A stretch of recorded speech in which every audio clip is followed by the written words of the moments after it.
Hi children, today we have learned about probability. Revision for 10th class students. Name of the live presenter, Sri Surya Narayanamurthy.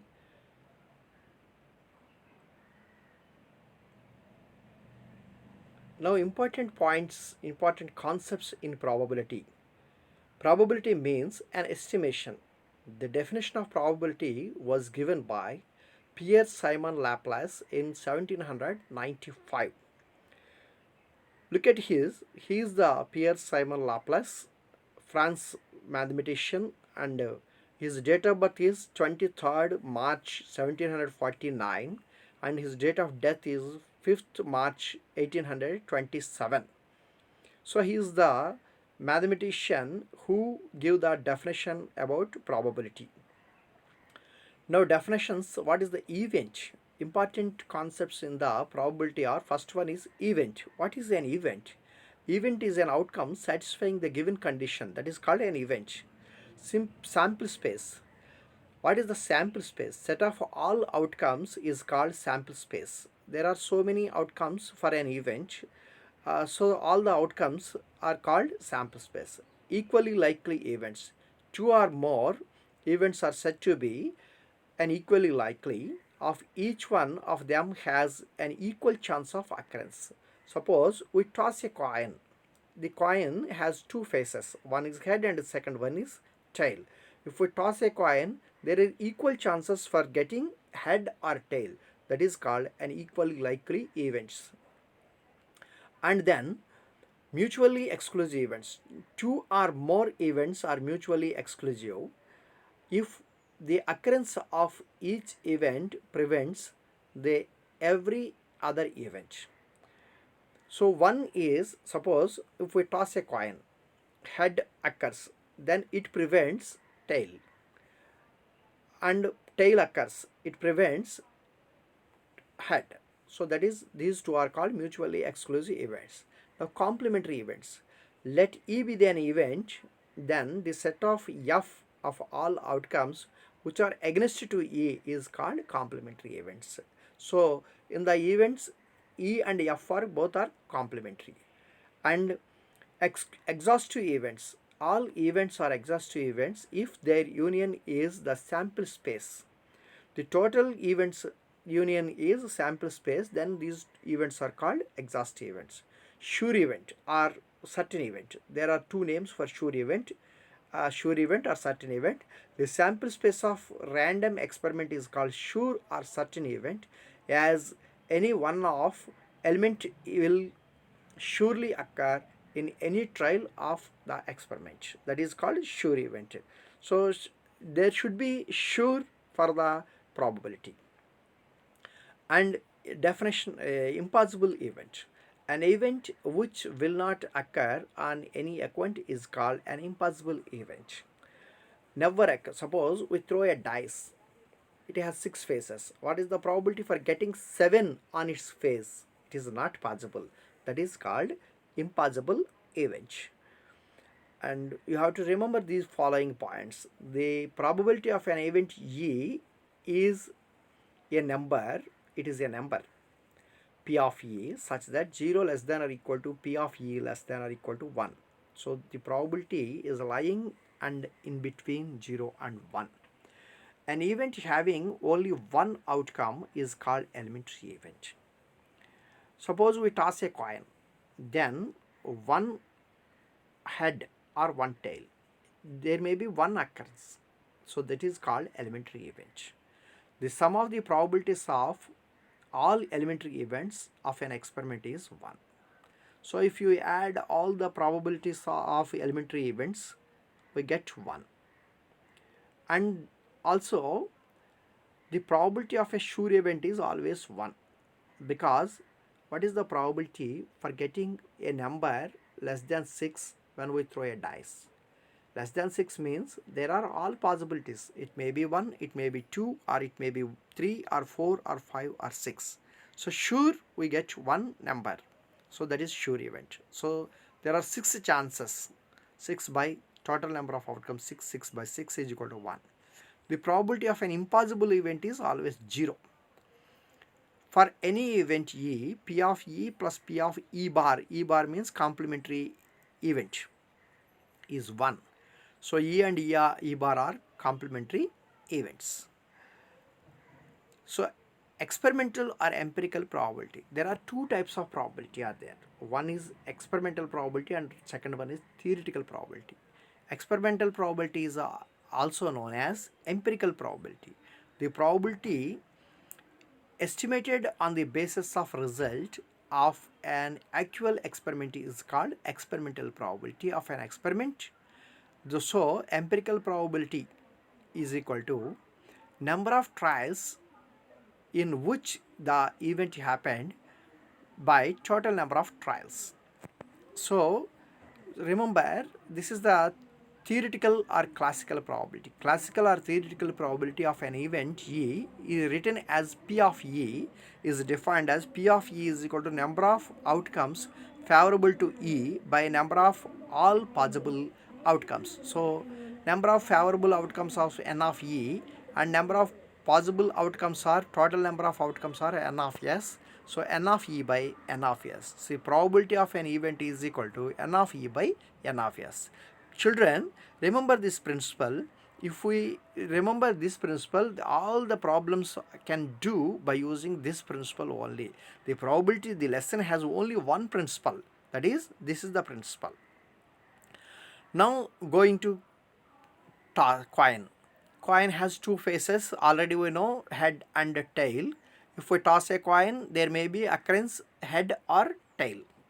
So now, if we toss a coin, tossing a coin is an equally likely event. Already we told about equally likely. If we toss a coin once, then there is a sample space. What is the sample space? What is the possibilities? Head or tail. So H and T. This is the sample space. So how many elements are there in the set? Two elements. So number of total outcomes are 2. That is, we can write it as 2 power 1. If we toss a coin 2 times or 2 coins simultaneously, then the sample space is head head or head tail or tail head or tail tail. There are 4 cases. So total number of outcomes are 4. We can write it as 2 square. So similarly, if we toss a coin 3 times, then there are 4 possibilities. There are 4 possibilities. What are the 4 possibilities? 8 possibilities. If we toss a coin, then 8 possibilities are there. What are the 8 possibilities? Head, head, head, head, head, tail, head, tail, head, like that. We have 8 possibilities. So total number of outcomes are 2 cube. Similarly, if we toss a coin n times, then the total number of outcomes are 2 power n. Observe the above. If we toss a coin 1 time, then 2 power 1. If we toss a coin 2 times, 2 square. If we toss a coin 3 times, 2 cube. If we toss a coin n times, 2 power n. So look at the table. If we toss a coin 1 time, then how many, what is the probability for getting at least one head? At least one head means only one head is there, 1 by 2. We can write it as 1 by 2 as 2 power 1 minus 1. 2 power 1 means 1, 2 minus 1 means 1 by 2 power 1 is again 1, 2. So 1 by 2 we can write it as 2 power 1 minus 1 by 2 power 1. Similarly, probability for getting at least one tail, same answer. Probability for getting head only. Head only means 1 by 2. Total number of outcomes are 2, only one head is there. Similarly, tail. Look at this second time. If we toss a coin 2 times, then there are 4 possibilities. Head head, head tail, tail head, tail tail. So there are 3 cases having head. Head head, head tail, tail head. 3 cases. So 3 by total number of outcomes 4. 3 by 4. We can write 3 as 2 square minus 1. 2 square means 4 minus 1. 3 by 2 square. Similarly, in tail, tail tail, tail head, head tail, 3 cases are there. 3 by 4. We can write it as 3 is 2 square minus 1 by 2 square. Head only, only one case. In head only 1. So 1 by total number of cases 4. Similarly tail only 1 by 4. Understand? Now go to 3 times. If we toss a coin 3 times, there are 8 possibilities. So in 7 cases head is there. Only one case tail, tail, tail. There is no head. So 7 cases head is there. Similarly 7 cases tail is there. So the probability for getting at least one head or one tail is 7 by 8. We write 7 by 8 as 2 cube minus 1 by 2 cube. Similarly, only head, only tail. Only head and only tail is only one case, 1 by 8, 1 by 2 cube, 1 by 2 cube, whether it is head or tail. Now, if we toss a coin n times, what is the probability for getting at least one head? 2 power n minus 1 by 2 power n. Similarly, at least one tail, 2 power n minus 1 by 2 power n. Only head, 1 by 2 power n. Only tail, 1 by 2 power n. Remember this principle by using in problems. Now go to dice. It has 6 faces and there are dots on each face. 1 dot, 2 dots, 3 dots, 4 dots, 5 dots and 6 dots. So there are 6 possible outcomes. If we throw a dice, there are 6 possible outcomes. What are the 6 outcomes? 1, 2, 3, 4, 5, 6. If we throw a dice once, there are the sample space is 1, 2, 3, 4, 5, 6. If the number of, that is total number of outcomes are 6, that is 6 power 1. If we toss a coin, if we throw a dice 2 times, then the number of outcomes are 36. So 6 square. Similarly, if we throw a dice n times, then the total number of outcomes are 6 power n. If we throw a dice 1 time, the sample space is 1, 2, 3, 4, 5, 6. And probability for getting 1 is 1 by 6. Probability for getting 2, 1 by 6. 3, 1 by 6. Probability of 4, 1 by 6. Probability of 5, 1 by 6. And probability of 6, 1 by 6. Now go to cards, deck of cards. There are 2 colors. We in the visual observe there are 2 colors, black and red colors are there, and in each first card is a ace card and second is number is there, second 2, 3, 4, 5, 6, 7, 8, 9, 10 is there, and then jack, queen, king. So 3 cards have face and 9 cards have number, 1 is ace card. So total of 13 cards in each suit. This is called a suit. There are 2 suits in black color and 2 suits in red color. So total number of suits are 4. So these are the statistical information about cards. Number of cards 52. Number of colors 2, red and black. Number of suits 4. One is called clubs and second one is spades. Third one is hearts and fourth one is diamonds. Number of cards in each color is 13. Number of ace cards are 4. Number of face cards are, in each suit 3 cards are there. So 4 into 3, 12 face cards. Number of numbered cards 9. So 9 in each suit. So total number of numbered cards in deck of cards is 36. 4 into 9, 36. So total number of cards are 36 plus 4, 40 plus 12, 52 cards. Now look at this problem. The king, queen and jack of clubs are removed from the deck of cards. Originally there are 52 cards. 3 cards of clubs removed. 1 card is after that. 1 card is selected random from the remaining cards. Find the probability of getting a heart a king, a club, the 10 of hearts. This is the problem. Now, after removing the king, queen and jack of 52 cards, so 3 cards are removed. There are 49 cards left in the deck. Therefore, total number of outcomes n of s is equal to 49. There are 13 cards, heart cards, in the deck of cards, 49, containing 49 cards, because 3 cards are removed. There is no heart in the removing card. So 13 hearts are there. So number of favorable outcomes of getting a heart card, n of h is equal to 13. So probability for getting heart, p of h is equal to n of h by n of s. That is 13 by 49. And for the second, total number of outcomes n of s is equal to 49 again. The number of cards, king cards, are there only 3 cards, because club cards are removed. So king cards are in spades, hearts and diamonds. So number of favorable outcomes of getting king is equal to n of k is equal to 3.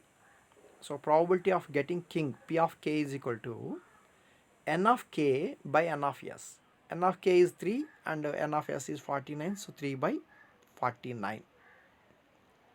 Now for third, there are 10 club cards because 3 are removed. So 10 are there. So number of favorable outcomes for getting a club card is n of c is equal to 10.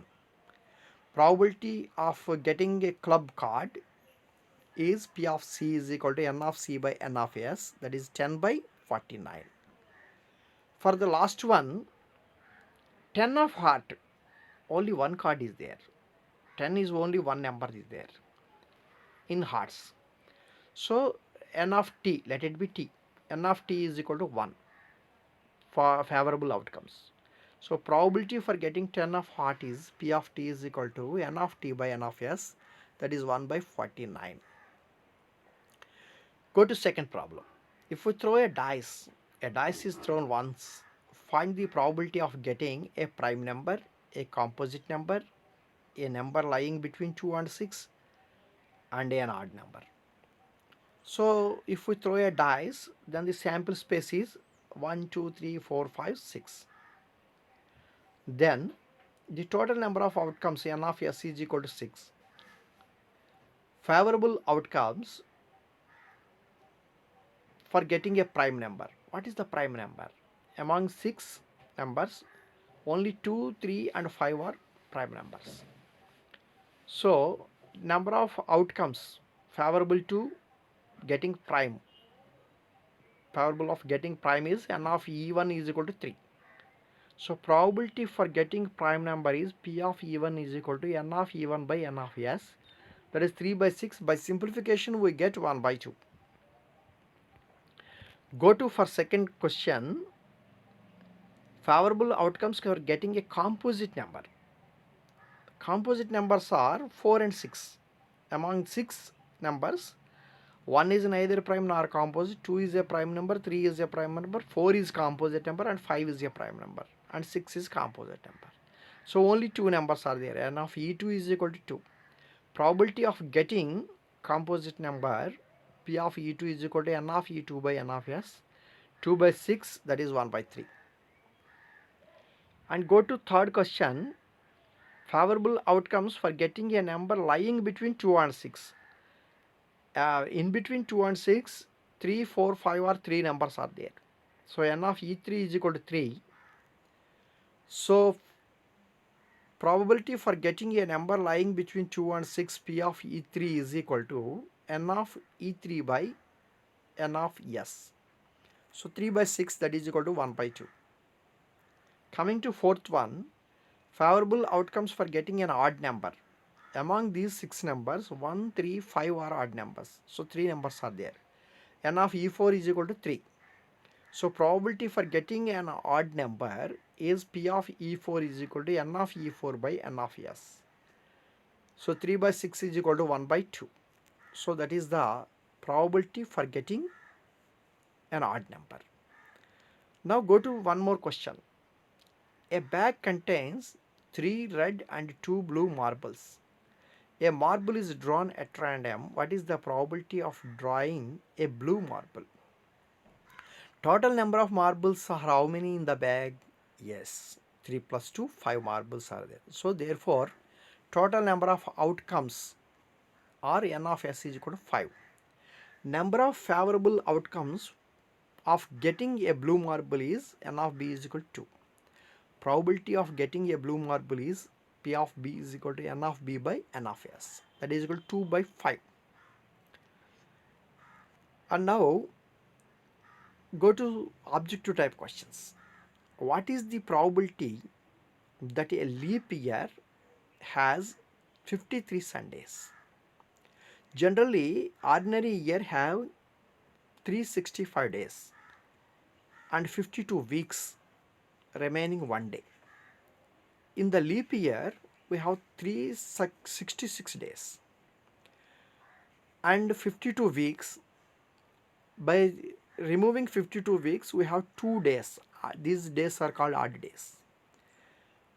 These 2 days may be Sunday, Monday, Tuesday, Wednesday, Thursday, Friday or Saturday. So total number of possibilities are 7 and favorable outcomes are 2. So the answer is 2 by 7. Probability for getting a 53 Sundays in a leap year is 2 by 7. Which of the following cannot be the probability of an event? We know that the probability of an event is lying and in between 0 and 1. It may be 0 or 1 or in between 0 and 1. So first one is 2 by 3. It is less than 1. So it may be possible.